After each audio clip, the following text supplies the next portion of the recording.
It's Tuesday, November the 8th, 2022. Promises kept. We're going to put the blame on a bit of a late start on wardrobe and internet issues, but we're here just slightly behind. I'm Jay Cleveland Payne, bringing you things you might have heard for this day, Election Day. You may hear that a couple times throughout the day here in the United States. For people in Australia, which we have a lot of people who actually pull in for this podcast, it's just Tuesday going on Wednesday. But here in the States, the United States of America, the second Tuesday of every year is designated for major election things. And so this year, it's midterm elections. We'll explain that a little bit later. But right now, let's get into this main part of this, which are general news stories that might have gotten missed throughout the day yesterday. But for you guys who actually tuned in and checked out our feeds, you told us which ones we were talking about today. So let's get into that. Remember, our new our brand, our website is thisisaconversationproject.com for home for things all about the Conversation Project. And at the end of the broadcast, we're going to announce a special tonight that we're going to air live, Lord willing and Creek Don't Rise, to go in tandem with election day and election night, because I'm a creature of habit. I used to do broadcasting and news, and this is the Super Bowl of your year when you get to election night coverage. So let's get into the news stories from yesterday. So we can get forward for today. Gisele Bündchen has reportedly lived her own life for a year, I should say, before filing a divorce for Tom Brady. So the story of the ending of Tom Brady's marriage with his wife, Gisele Bündchen, is getting a bit deeper, a bit dirtier, a bit more of the details that, we don't really know about these things in real life situations because they're famous. And that's why we know these things. Apparently, most of the time in the last couple of years, Gisele has been just doing her own thing, regardless of Mr. Brady. Anyway, the decision to go to Tampa Bay to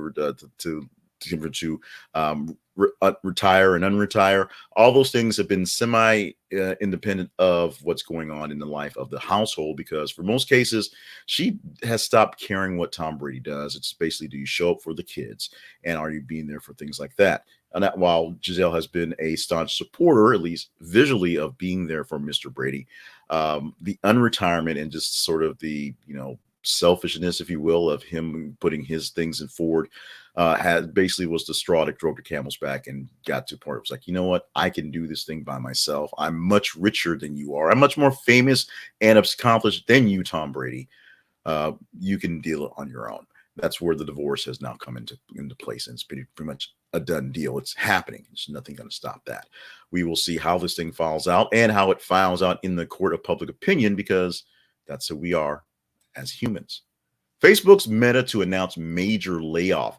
And it's not only the Twitter that's getting into the cutoff game for jobs, it's Facebook as well, or Meta specifically. Meta has like over 70,000 employees over the world. So there's a lot of folks to cut the fat from. But Facebook not making the numbers as it's been in the past, and Facebook doing a lot of new things to try to gin up more interest, not quite working as well as they like it to. What do you do when things are going down to make shareholders happy? You lay off people, so you pay less people money, so you hold on to more money. Now, the weird thing is Facebook's not really losing money as far as I can tell. They're just not making as much money as before. And a lot of that is a sign of the times. Advertisers, the way they do stuff, literally the way they make things work on Facebook, make people sour to it. And other options that, oddly enough, don't necessarily make any money either, but take the attention, the eyeballs away from the Facebook. We're going to see how the layoffs affect for Facebook Meta members, if you will, going forward, as well as we're finding out from Elon Musk that the layoffs he had over the weekend are being unlaid off many folks. That's a story headline we didn't put into today's thing, so we're not going to go into that one. We'll go to this one. Apple's copyright claim ripped down a fan's archival WWDC YouTube channel. A fan, a regular person, had essentially all the WWDC conference videos for going back 10, 20, a million years, essentially since the conference pulled up. And what happened was, because Apple has copyright claims on everything, they put a copyright claim throw across the YouTubes and said, no, you can't do this. And it wiped out the entire channel. So this one guy who was like, Thanks, Apple. I guess nobody wants to know about the past. Nobody wants to know about, history of how Apple got here. Although it is copyrighted material, and Apple has every right to put it someplace they want to, and they have the right to pull it from other people who are holding copyright material. So this is a guy who falsely thinks he's got a claim on this one. Now he's going to complain about it, and other people will complain about it because they lose access to some of this material. But he is not a official archiver of Apple. He is not an official museum curator. He's just a dude. And as just being a dude, holding copyrighted materials and showing out to other people, at one point, if you have enough of it and you're a big enough target, you get caught. That's what happened to this one dude. Ben Shapiro publicly scolds Candace Owens over garbage tweets. This is the teaser story that I wanted to get into so badly because there is infighting in the crowd of conservative commentary that work over the Daily Wire. Candace Owens is a mystery to me on how she actually pulls off what she's doing, because it's the emperor's new clothes thing. It's like everybody can see that she's not a good person. She's not good at this, yet everybody's watching her, which is basically how Trump got to be president. Ben Shapiro is a bit not so much of a mystery, but he's sort of using a playbook. He's a guy who's throwing out little bits and nuggets of inflammatory things, but always backing away to the point where, he's not really going over the limit. He just goes there and just kind of wiggles his fingers over the edge and comes back, tips his toe into the deep in the water, and then goes back over to the shallow part.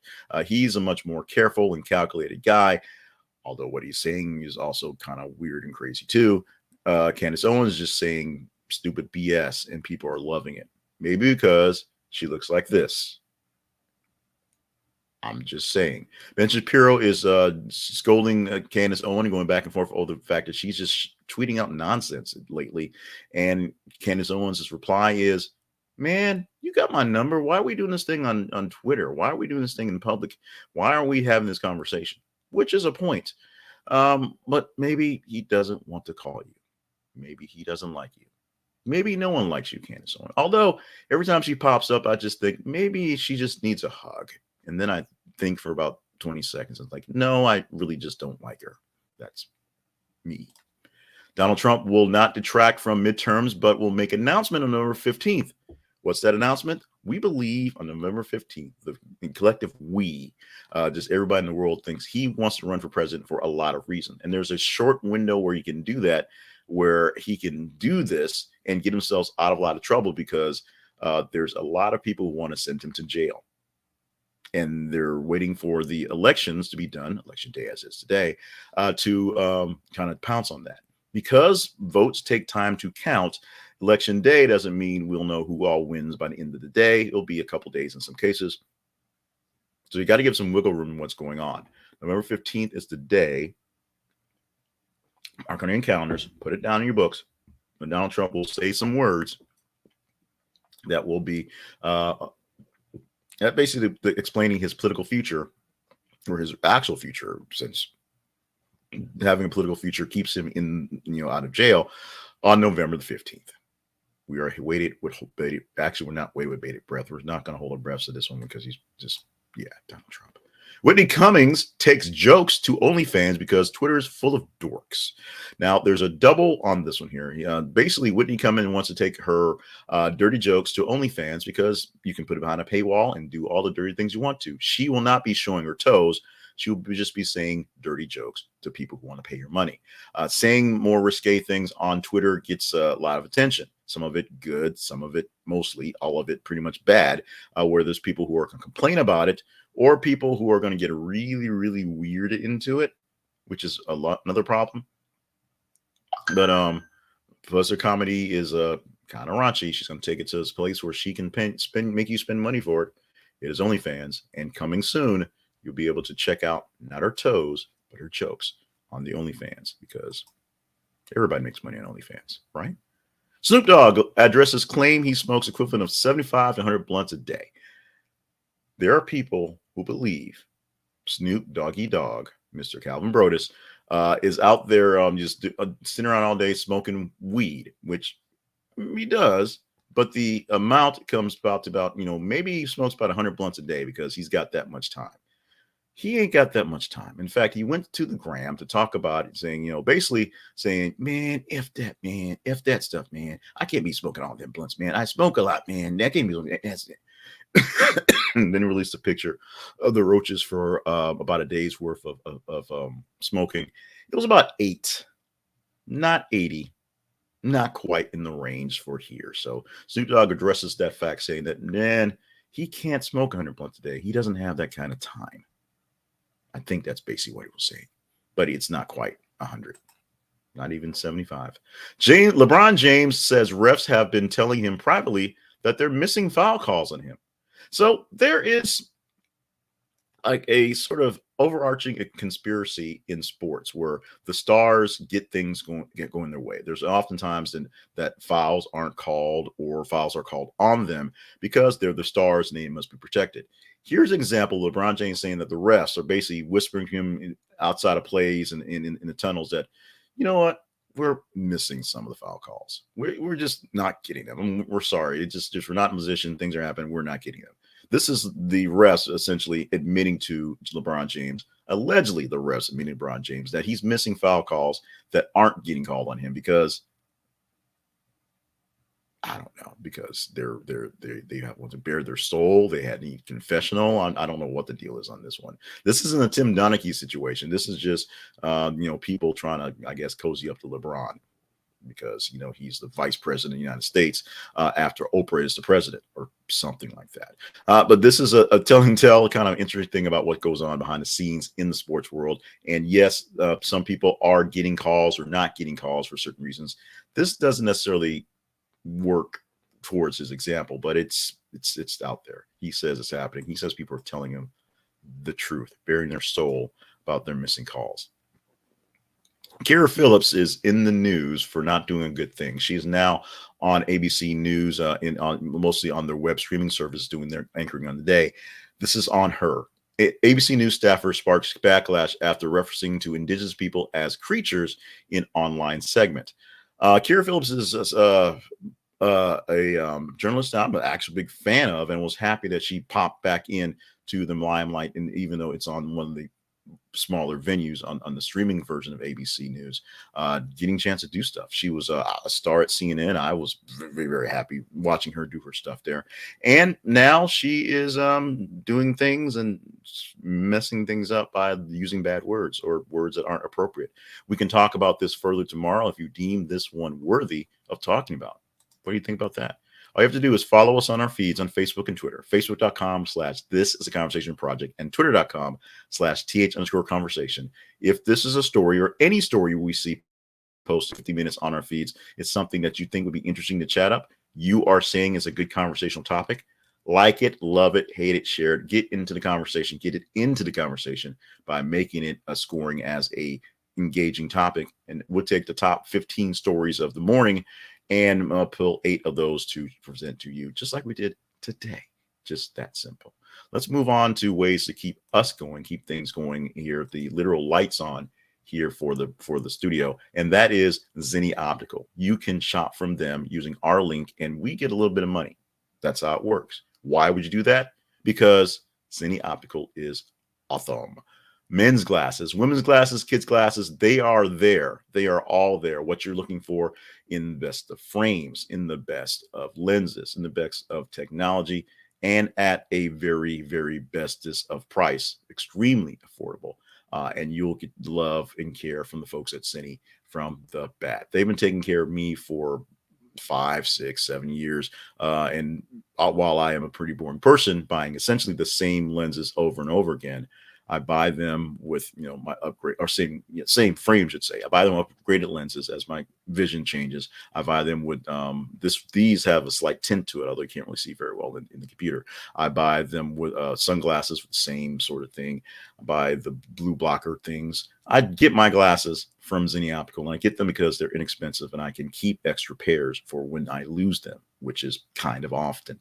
Check them out at conversationproject.com/Zenni. This is conversationproject.com/Zenni. Zenni is how you spell it for Zenni Optical. They'll get good care of your eyes guaranteed. Let's talk about us, me, this thing. And it is the Conversation Project, and its website home is thisisaconversationproject.com. What we do at the Conversation Project is we mostly post news stories, but we post them out there for you to see and then you to engage in for a conversational type of engagement in the news. And we don't just stick to the main headline because there's more things going on there. That's why we pick little stories like LeBron James saying that they're not calling fouls on him, and Snoop Dogg saying he doesn't actually smoke 100 blunts a day, just about 9, maybe 10 on a good day. That's why we put those out there. So we put that out there and present it to you in this form, either in you're watching this live or maybe recorded or listening to the podcast. We have other forms such as newsletters. We had a snag technical on that one, so we're going to fix that in the next couple of days, get newsletters back up. We have other broadcasts that go along, including the You're Welcome commentary, which is essentially me yammering about something that you want to talk about. So you're welcome. And we also have a couple other projects in my larger umbrella of stuff that comes out of More Better Media. And one thing we're going to put an emphasis on tonight, as we have another live sort of session, kind of watching the election night coverage, is basically going to be people standing in front of magic walls, pressing buttons, telling us nothing for about 3 days, is a push to reestablish, kind of repush the Now What Network. This is a very, very, very small little project that I put together, or at the end of 2020, at the end of that election process, to basically say, well, what do we do now that we've got these people in charge that we voted for? Well, they are articles and things on how to keep your people accountable. And so we're going to work on expanding on that, and we'll talk about that a bit tonight in the live session. So if you're up for it, look for it. Probably about 7 o'clock start time. We're going to see what happens, and a lot of it is going to be based on how much actual work I get done, because these things make no money, and I've got to pay some bills. So it's like that. But the main website, thisisaconversationproject.com, is your home for that. If you're watching this here, then you're already attached to some sort of full 5-day-a-week feed on the YouTube or on Facebook, or whether in the podcast. That will not be a podcast, but check us out. And if you're only listening to this audio wise, look for us on our Facebook pages and our YouTube feeds, or go to thisisaconversationproject.com to make sure you go directly and get this one tonight. This is November the 8th, 2022, about 7 o'clock. We're going to kick off some election coverage, which is basically me watching TV, and some talk about the Now What Network. Some today things you may not have heard about, starting off with some birthdays on the day. And this is kind of like going back to the 90s deal. Starting off with Courtney Thorne-Smith, 55 years old on the day. Parker Posey turning 54. And Tara Reid, who's doing what she can to be relevant now and doing a pretty good job, Sharknado and all, 47 years old on the day. As we said, today is election day in the USA. The United States is going to deal with a whole bunch of stuff. It is 6:11 local time here in Little Rock, Arkansas. Polls should open at 7 or 7:30 and stay open to about 7:30. That's for people who stand in line on the day of at their polling center. Here in many states, early voting is a big deal, a big thing, and people have gone out and voted. I voted 2 weeks ago on the second, third day of early voting. And so my vote is in there. My vote won't get counted till about 5 o'clock when you start closing the polls and get things started. And so my vote should count, but won't actually be tallied until late in the evening, if not really tomorrow, because it takes time to go 1 Mississippi, 2 Mississippi, or 1 Arkansas, 2 Arkansas. So on this election day and election night, please be patient with the results. Don't be all sort of crazy like some people are saying. We're just going to say we won and just walk off the stage, because that's what my 10-year-old still does. She just says she wins, and then she goes watches YouTube in the middle of games. It was annoying when she was 4. It's still annoying as she's 10, but yeah. So be patient on your election day. It may be election days before we find out who the big winners are, but keep in mind what's going on now. We actually did not post in. We actually did not get in the actual one more thing to be heard. But so I'm going to read to you. We'll go to the date and read you one more thing, because we're excited about election day. Yay! But I still have it up here in my notes. So as I scramble to do notes, producing while live, always bad thing. So today we're going to basically put the question out to you. What's a random thing that reveals a lot about a person? I recently did a podcast in my business, one of my business podcasts, 2 Minute Business Wisdom, talking about people who brag about being nice as secretaries. Because one of the things people say, if you're nice as secretaries, you're probably a generalized person. But people who brag about being nice as secretaries are probably doing it to, show that they're nice to people, but really aren't. Here are 4 things to look for in people that the internet says are big judges of character, and the internet's a great judge of character, that you should think about that reveals a lot about a person. The first one is how they act when things don't go their way, because it shows how they solve problems, how things work out. If you have a flat tire, if you get something spilled on your wardrobe, if you find out that your slides are not properly done, how do they manage themselves in that situation? How do they solve problems? What they say about others when that person isn't around, because we all do it. We talk to people one-on-one, and we talk to other people one-on-one, and we talk about those 2 people when we're one-on-one or other folks. What do they say about you when you're around, or other people when they're not around? Are they positive things? Are there negative things? Are they consistent? And do they say the same positive or negative things when they're around? There are people who I totally don't want to work with, and I will basically bash them to their faces because I think they're terrible. But I do that to their faces as I do to other people. There are very few people who I talk totally terrible about behind their backs. But there are people. Don't be wrong. There are people that do talk behind their backs. I'm not a saint, by the way. Whether they return shopping carts to parking lots every freaking time, and how they respond to a question that they don't know the answer to. My general response is, let me go find out about that. Some people will pretend to know something and give you some spewing things or whatever. But most people, if they don't know the answer to a question, if they admit they don't know the answer, and if they are the person to ask to who should know the answer or have resources to find the answer, to say, I'll try to go figure that out and we'll get back to you. That's the way you handle it. That's the way I say it. But your mileage may vary. It is Tuesday, November 8th, 2022. It is election day. Morning as I record this live, or say it live to you on the video. And whether you're listening to this, watching this on the podcast version, or you're watching this live on the video, or you're watching the video in the replay, thank you so much for being a part of the family. Comments and all sorts of commentary is the word is cherished. So send it to me however you're getting this video, audio version, whatever, and we'll respond to as quickly as possible, especially if there's some news stories, if you actually engaged in that you did not see us talk about. It may have been in the top 15, but I chose something over something else. Let us know what stories we're not covering so we can cover more of those and maybe refeed them into the kitty with an update coming down tomorrow or whatnot. Tomorrow, we won't know who won the election. So there, but we'll be one day closer to that and one day closer to the weekend. So let's be happy for that one. Stay hydrated, stay limber, and stay on task, and stay with us as part of our feed as we wrap this video up. But stay with us all day long as we give you stories to engage with, to tell us what to talk about, and then be with us tomorrow for Wednesday edition of Things You Might Not Have Heard.